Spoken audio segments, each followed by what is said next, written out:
Hello and welcome back to the channel. I am Jeremy of Brendle Concepts, and today is an episode that I have been looking forward to for a very long time. Um, Early on in the build, I stated that one of the biggest things that I hated about the Supra was these winglets. I absolutely can't stand them. I don't know why Toyota put them where they did, how they did. It makes absolutely no sense to me. And I've been wanting to get rid of them since day one. So this episode, we are actually going to be doing that. Um, Last episode, I put these lips on the inside of the wheel well here. We're going to go over that to just kind of show how that turned out. Really happy with that. And then from there, we are going to move on to blending out these winglets on my base panels. This is kind of going to be a shorter episode. There's not a lot to it because it's a lot of stuff that I've already covered on how to do, making templates, using foam. But it's just one of those things with this build that I think is going to kind of separate this particular project from a lot of the other Supras. I have seen a lot of aftermarket body kits deal with those winglets in different ways. But for me, what I really wanted to do was make them absolutely just go away and blend with the body. So when I laid up my base panel, I did it in such a way that I knew that I was going to have to blend back into the winglet because all these panels are going to be permanently bonded. So what I wanted to do essentially was create this nice little flow right in this area here. And you can see with the step right in this area here, it's really hard to just fiberglass that and make it blend smoothly. So what we're going to do, like I said, is just add some foam as a base so that we can fill in and make these winglets go away. Now on my port here, I've actually separated kind of the winglet into an upper and lower section. This section here is going to blend right into the lip here. And this lower section will also blend right back into the lip, but there's a little bit of a kicker because in this section right here, you can see it just has a bunch of little funky angles that I'm going to have to deal with. So what we're going to end up doing is putting in a piece of foam, just like in this section, as a base, and then we're going to have to fiberglass around it and blend it.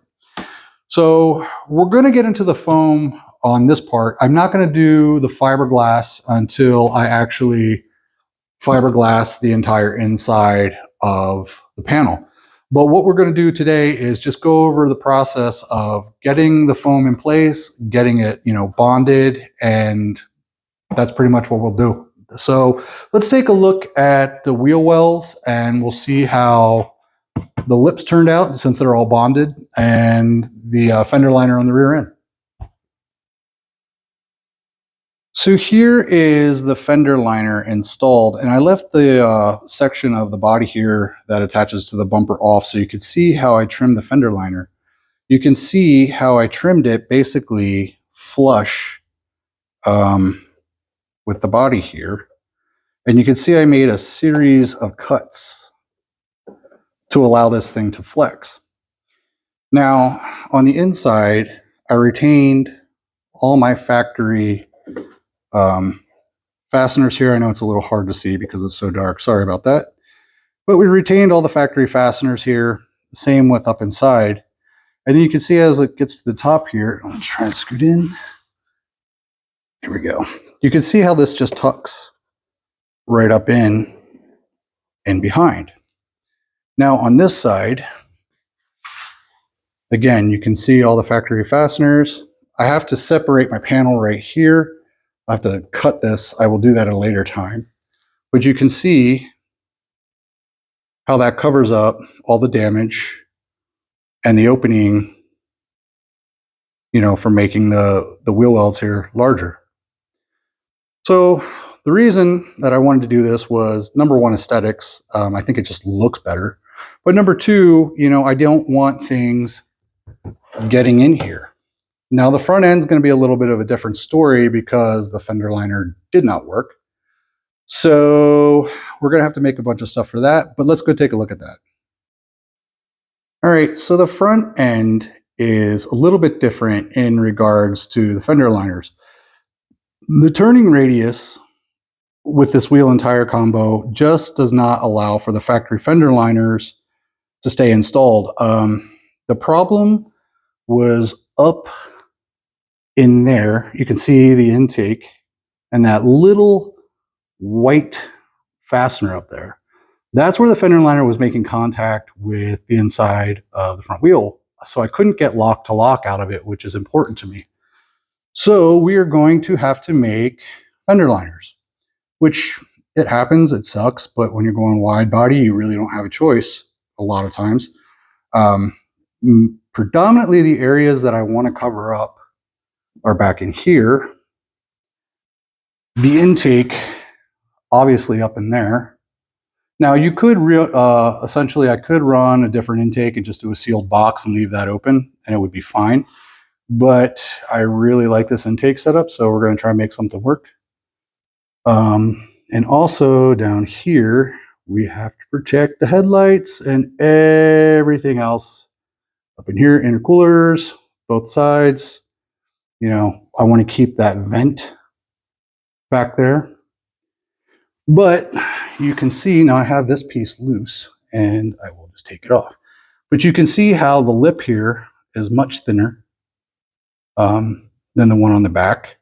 And that's just because I am going to have to run like ABS plastic or something, again, in behind this fiberglass. So when you look in here, it'll be nice and clean. Take this off. And you can see this is the damage or where I cut that I want to cover up. So when you look inside my wheel wells, you're not going to see all this garbage looking like I just took a cutoff wheel to it. So again, you know, these lips, it's, you know, a little tedious process, but it's something that I thought was really necessary. This upper fender liner here really kind of saved my butt on the front end. And I have it loose. You can see it just pops right off. The factory fender liner for the inside actually attaches to this top piece. So we'll be able to retain this piece, probably have to trim in this section right here off. But, you know, all in all, I've seen way worse.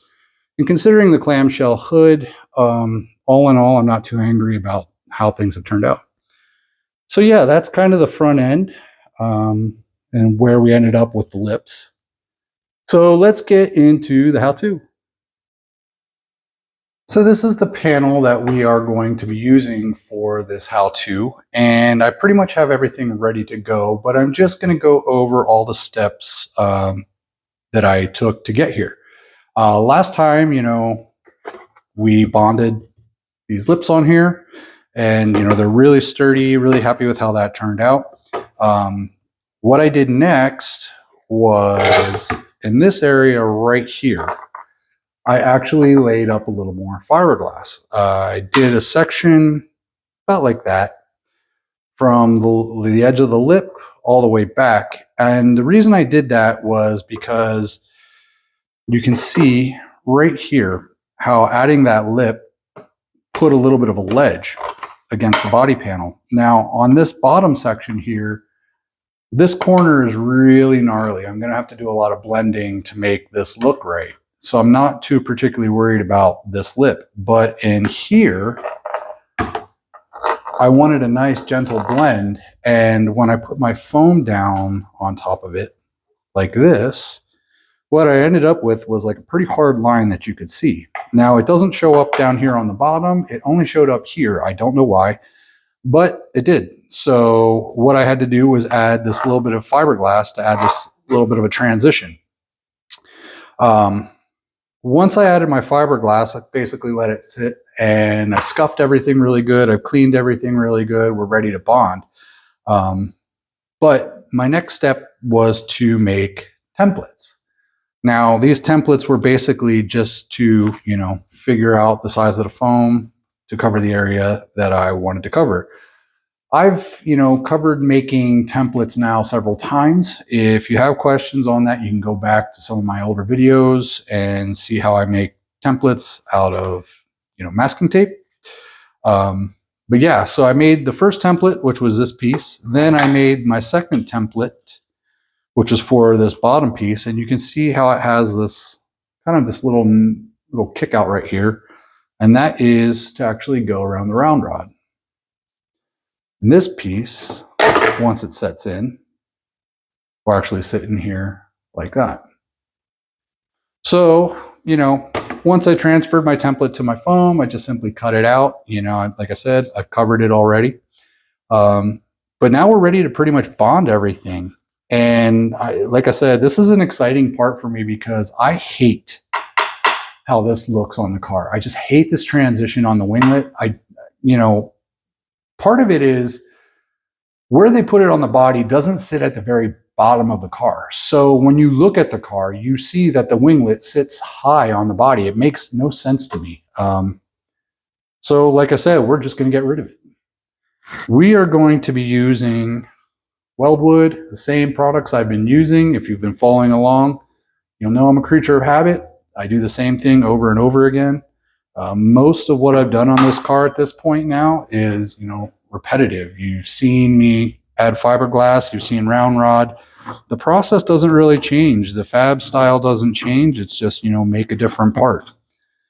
So we're just going to keep with this contact cement.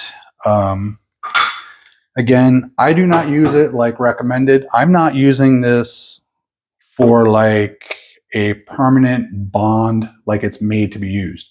I simply want this stuff to hold it in place. The problem with a lot of glues is when you use fiberglass resin over the glue, it will break it down. And like case in point, if I had this piece of foam in here and this, I put resin on here and the glue would start to break down, then this has the ability to move while I'm fiberglassing.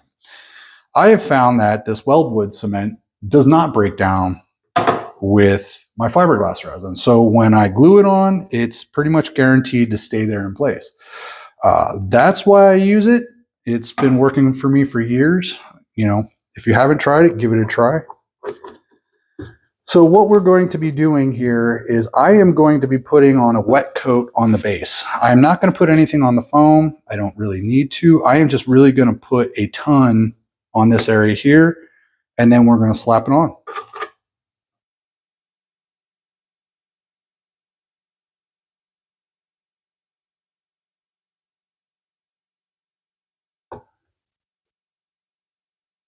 The other thing I want to mention with these pieces is that I've made the statement early on in this build that all this foam has to be encased in fiberglass. And, case in point, this piece right here or any of this body panel, it doesn't have fiberglass on either side, so I have to fiberglass on both sides. We are actually just bonding right to fiberglass, so I don't have to do an additional layer underneath this, so all I'm going to do is bond it. If you're bonding right to fiberglass and then you can go over it again, you don't have to worry about adding something underneath. Now, if you don't have anything underneath the bond to, then yes, you do want to cover that foam. But just to clarify,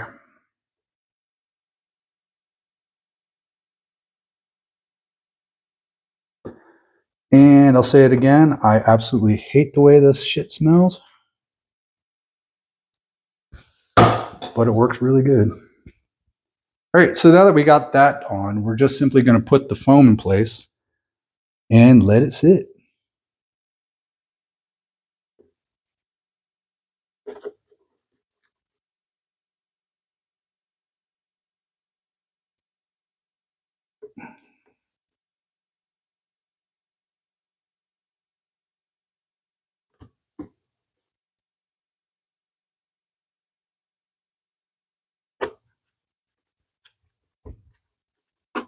Again, I want to push down on the foam to make sure that it's making contact and it's bonding, but you don't want to squish it together that the foam or that the glue can come through.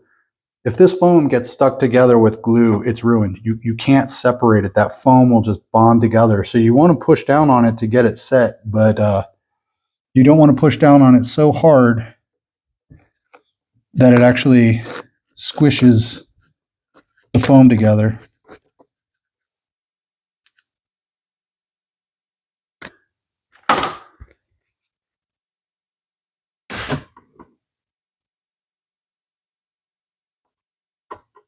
And I just want to make sure that this back edge here is pushed down really good against that fiberglass.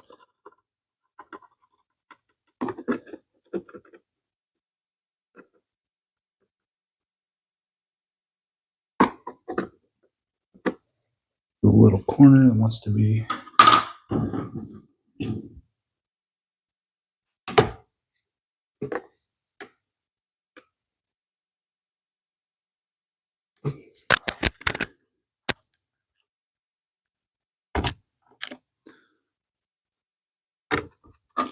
All right, so that is our first piece of foam, and you can already see how this will transition this into one, solid pass-through. So now we'll do the bottom. Same procedure. We're just going to put a ton of this contact cement on, and then we are going to bond that other piece.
Now I want to make sure I get it up here on this little piece of foam where it's going to tack together. And I also want to make sure I get it on that piece of round bar so that the foam bonds together. I don't want that little intersection there to split when I lay glass over it. Okay, that should be good. Yeah, I probably bumped the tripod, but well.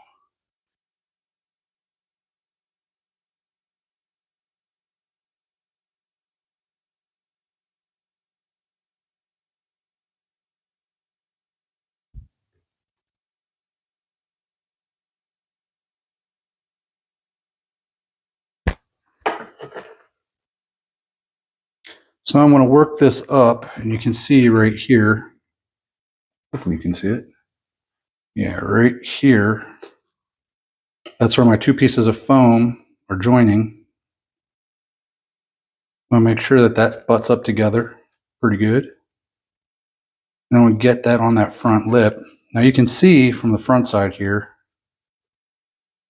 Let's see if I can hold this up.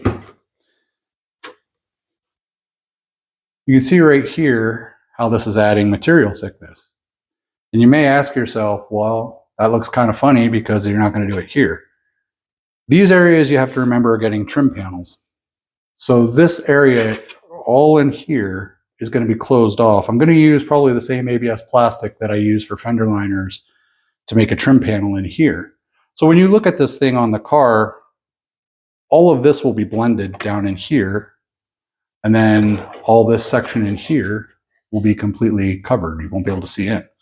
So yeah, it'll look pretty finished off. It'll look really nice and clean. When you look at it from the inside of the wheel well, not that anyone really gets down on their hands and knees to look up in there, but for me, it's a matter of pride. When you go to a car show and people start really kicking the tires and, you hear the, oh, wow, you went the extra mile. Yeah. It's part of it. So now that this is getting tacky, I'm just gonna, you can see right here how this thing's got a really nasty curve to it.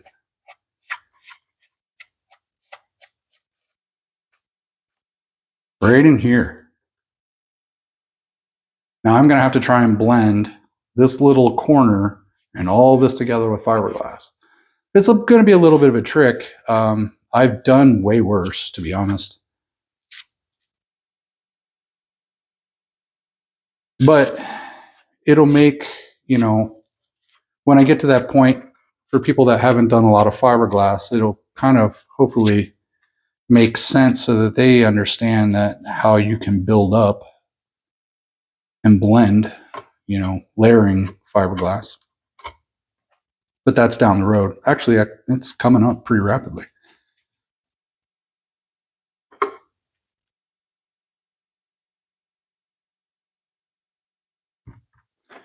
All right.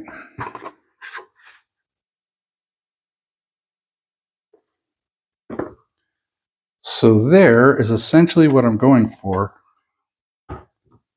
This little corner just does not want to stick. Little tip, places like this, if you get a corner like this, I didn't get enough of that that glue on there. Instead of going back and getting more glue, what I'll do is I'm just going to pull this off to the side. And I'm going to let it sit. Let everything else dry. What I will do is just come back with a little bit of my like 1 minute epoxy. It dries like literally in a minute. I'll just put a little dab of that epoxy in there, and then I'll just, you know, fold this over and get it to really hold it tight.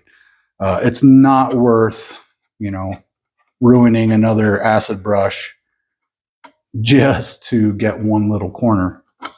So, you know, all in all though, that is what we're going for. So I'm gonna let this sit for a good couple minutes, let it, you know, set up, and then I'm gonna go put it on the car. We'll see how it looks. So here we have that section back on the car, and you can now see how I plan on blending out this winglet. And you can see here the rear fascia on the bumper, the diffuser, has that winglet right there.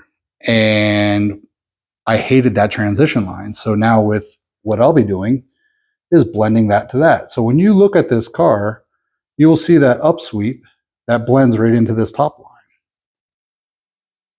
The bottom, like I said, separates that winglet from like an upper and lower portion to create that port.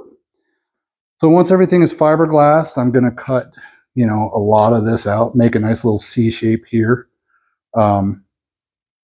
It will blend really well into that plastic and make the black plastic, you know, fascia blend right into the wheel wells here. On the inside,